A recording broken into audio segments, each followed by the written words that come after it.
اعوذ باللہ من الشیطان الرجیم، بسم اللہ الرحمن الرحیم۔ سورہ فتح کا مختصر تعارف، اس میں صلح حدیبیہ کا ذکر آیا، صلح حدیبیہ کا مختصر تعارف پیش کروں گا۔ اس کے علاوہ سورہ فتح کی فضیلت بیان کروں گا اور سورہ فتح کی نقش کی فضیلت بیان کروں گا کہ نقش جو ہے کیا نام ہے، اس کی فضیلت کیا ہے، نقش آپ لوگ کس طرح تیار کروا سکتے ہیں، اس سے کس طرح فائدہ اٹھا سکتے ہیں۔ اس کے علاوہ خاص طور پہ رمضان المبارک کی 8 تاریخ کے حوالے سے انشاءاللہ تبارک و تعالیٰ ایک کامیابی کا وظیفہ یہاں بتاؤں گا، لہذا آپ سب سے گزارش ہے کہ ویڈیو کو آخر تک لازمی سماعت فرمائیے گا۔ سورہ فتح قرآن مجید فرقان حمید کی 48 صورت ہے، جو کہ 26ویں پارے میں موجود ہے، جس کی 4 رکوع ہیں، 29 آیتیں ہیں۔ اس کے دور کی بات کی جائے تو مکی صورت ہے، مکہ مکرمہ میں نازل ہوئی۔ نام کی بات کی جائے تو اس کی پہلی آیت انا فتحنا لک فتحا مبینہ سے اس کا نام ماخوذ کیا گیا، کیونکہ اس صورت میں مسلمانوں کی کامیابی کا، مسلمانوں کی فتح کا ذکر کیا گیا، اس لیے اس صورت کا نام فتح رکھا گیا۔ فتح کا لفظ عربی کا لفظ ہے، اردو اس کے معنی مطالب ہیں کامیابی کے۔ اگر اس کے زمان نزول کی بات کی جائے تو ایک لائن میں بیان کرتا ہوں۔ روایت اس پر متفق ہے کہ اس کا نزول ذی قعدہ کی 6 ہجری میں اس وقت ہوا کہ جب آپ کفار مکہ سے صلح حدیبیہ کا معاہدہ کرنے کے بعد مدینہ منورہ واپس تشریف لا رہے تھے۔ سرکار دو عالم صلی اللہ تعالیٰ علیہ وآلہ وسلم اس وقت یہ صورت نازل ہوئی۔ آگے اس کو میں کھول کے بیان کروں گا۔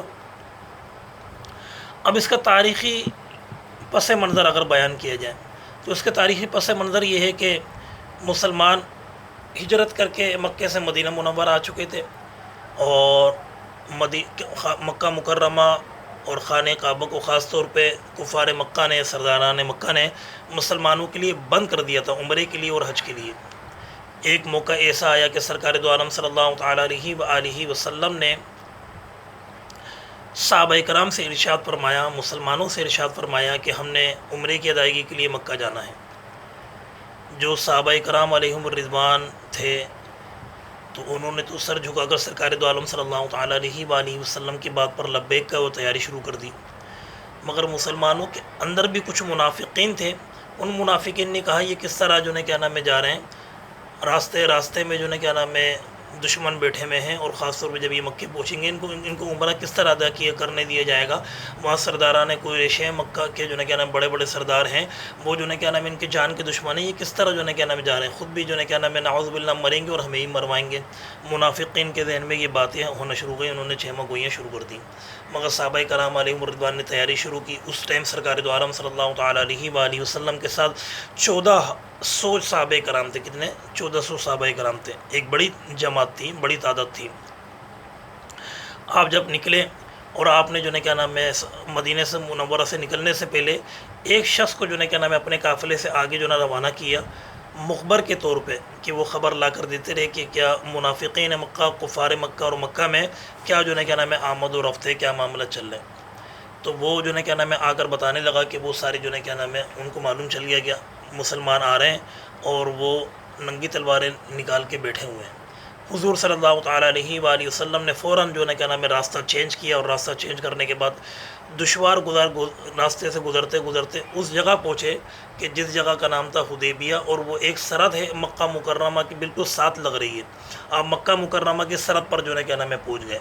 جب آپ وہاں پہنچے تو آپ کو وہاں سے آگے جانے کی جو ہے کیا نام ہے اجازت نہیں تھی، آپ آگے جا نہیں سکتے تھے۔ ابھی اسی مقام پہ جو ہے کیا نام ہے کفار کی طرف سے ایک جو ہے کیا نام ہے بہت سارے لوگ آئے، کیا نام ہے دیکھ کر جانے لگے۔ ایک شخص آئے اور جانے کے بعد جب اس نے کفار کو بتایا کہ تم جس کو قتل کرنے کا نعوذ باللہ ارادہ کر رہے ہو، محمد عربی صلی اللہ تعالیٰ علیہ وآلہ وسلم، ان کے ساتھ جو جماعت ہے صحابہ کرام کی، وہ کبھی بھی تمہیں محمد صلی اللہ تعالیٰ علیہ وآلہ وسلم کو تمہارے حوالے نہیں کریں گے۔ کیوں؟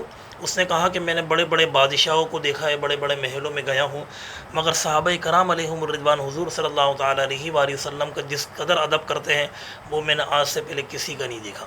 سرکار دو عالم صلی اللہ ادب سنیں، سرکار دو عالم صلی اللہ تعالیٰ علیہ وآلہ وسلم کا لحاف گرتا ہے تو وہ اپنے ہاتھوں میں لے لیتے ہیں، سرکار دو عالم صلی اللہ تعالیٰ علیہ وسلم وضو کرتے ہیں، وضو کو پانی گرتا ہے تو وہ اپنے ہاتھوں میں لے کر اپنے چہروں پہ مل لیتے ہیں۔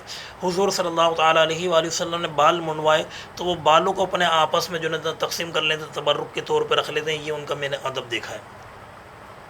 اس شخص نے آ کر بتایا ادب کے ساتھ ساتھ ایک چیز اس نے اور بتائی کہ ان سب نے احرام پہنے ہوئے ہیں، لڑنے کے ارادے سے کوئی نہیں آیا، اور ان کے جو اونٹ ہیں، اونٹ بھی ان کے جو ہے کیا نام ہے جنگی اونٹ نہیں ہے، بلکہ وہ ذبح کے طور پہ جو ہے کیا نام ہے اونٹ لے کر آئے ہوئے ہیں۔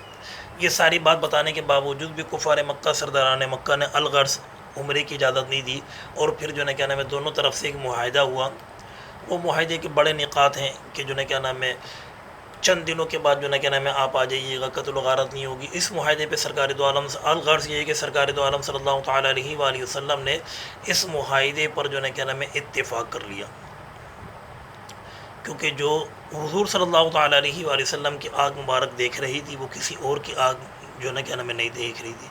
آپ نے صلح کیا، صحابہ کرام بھی رنجیدہ ہوئے کہ ہمیں عمرے کی اجازت نہیں دی گئی۔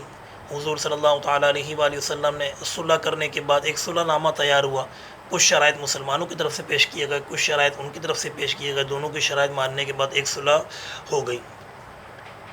صلح ہونے کے بعد سرکار دو عالم صلی اللہ تعالیٰ علیہ وآلہ وسلم نے اپنا احرام اتار دیا اور اسی مقام پہ اپنے بال کٹوا کر عمرے کی حالت سے باہر آ گئے۔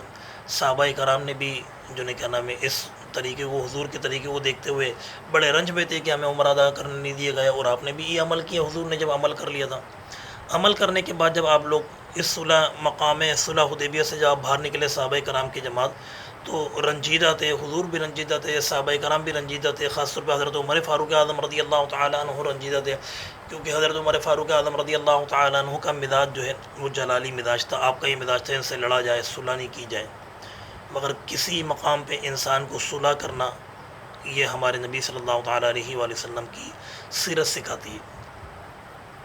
جب آپ اس مقام سے باہر نکلے تو فوراً سورہ فتح نازل ہو گئی، اور سورہ فتح میں اللہ تبارک و تعالیٰ نے ارشاد فرمایا کہ اے مسلمانوں، یہ تمہاری شکست نہیں بلکہ یہ وہ فتح ہے جو دنیا اور آخرت میں اس سے بڑی کوئی فتح نہیں ہوگی۔ پھر مسلمانوں نے دیکھا کہ اس صلح کے بعد جو ہے کیا نام ہے مسلمانوں کی حالت پر جو ہے کیا نام ہے بہتری آنا شروع ہو گئی۔ ان کو ایک دور کے بعد جو ہے کیا نام ہے عمرے کی اجازت بھی مل گئی، اور مسلمانوں کو جو ہے کیا نام ہے تسلیم کرنا جو ہے کیا نام ہے تمام عرب نے جو ہے تسلیم کرنا شروع کر دیا۔ اس سے پہلے تسلیم نہیں کرتے تھے، اس سے پہلے دشمن مانتے تھے۔ تو صلح کے بعد جو ہے کیا نام بہت سارے فوائد حاصل ہوئے۔ یہ میں نے مختصر سورہ فاتحہ کا شان نزول اور اس شان نزول میں جو صلح حدیبیہ کی بات کی گئی، اس صلح حدیبیہ کے حوالے سے مختصر میں نے بیان کیا ہے۔ اب آخر میں میں سورہ فتح کی آپ کو فضیلت بیان کرتا ہوں۔ سورہ فتح کی فضیلت کے بارے میں بزرگوں نے فرمایا کہ جو شخص سورہ فتح کو کسی بھی مشکل کے وقت جو ہے 41 مرتبہ 41 مرتبہ پڑھے گا تو انشاءاللہ تبارک و تعالیٰ اللہ تبارک و تعالیٰ اس کو کامیابی دے گا۔ خاص طور پر رمضان المبارک کے مہینے میں اگر کوئی 3 مرتبہ پڑھ لے گا تو پورے سال امن و امان میں رہے گا۔ اور سورہ فتح کا نقش بنا کر اگر اپنے پاس رکھ لے گا تو حاسدوں کے حسد سے انشاءاللہ تبارک و تعالیٰ وہ شخص محفوظ ہو جائے گا جس کے پاس سورہ فتح کا نقش ہوگا۔ یہ سورہ فتح کی فضیلت اور سورہ فتح کی نقش کی فضیلت میں نے بیان کی ہے، برکت بیان کی ہے۔ اب آخر میں رمضان المبارک کی 8 تاریخ کے حوالے سے وظیفہ بتاتا ہوں۔ رمضان المبارک کی 8 تاریخ کو آپ یہ وظیفہ کر لیجئے گا، مغرب کی نماز کے بعد کر لیجئے گا یا عشاء کی نماز کے بعد کر لیجئے گا۔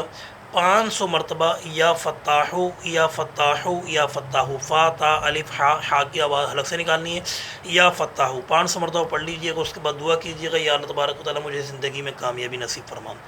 اس کے بعد 8 تاریخ کے بعد جب بھی آپ کو کوئی پریشانی آئے تو آپ مغرب کی نماز کے بعد بیٹھ کے 500 مرتبہ نہیں، اگر 500 مرتبہ پڑھ لیں اچھی بات ہے، یا کم سے کم 100 مرتبہ یا کم سے کم 40 مرتبہ پڑھ کے دعا کیجیے گا۔ تو 8 تاریخ کو جو آپ یہ وظیفہ کریں گے تو انشاءاللہ تبارک و تعالیٰ اس وظیفے کی برکت آپ کو زندگی بھر نصیب ہوتے رہے گی۔ کامیابی کا وظیفہ ہے۔ اللہ تبارک و تعالیٰ عمل کرنے کی توفیق نصیب فرمائیں۔ ویڈیو کیسی لگی آپ سب کے کمنٹس کا انتظار رہے گا۔ چینل پر نئے ہیں تو بیل آئیکن کے بٹن کو دبا کر چینل کو سبسکرائب کر دیجیے گا۔ اگلی ویڈیو پھر ملاقات ہوگی۔ السلام علیکم ورحمۃ اللہ۔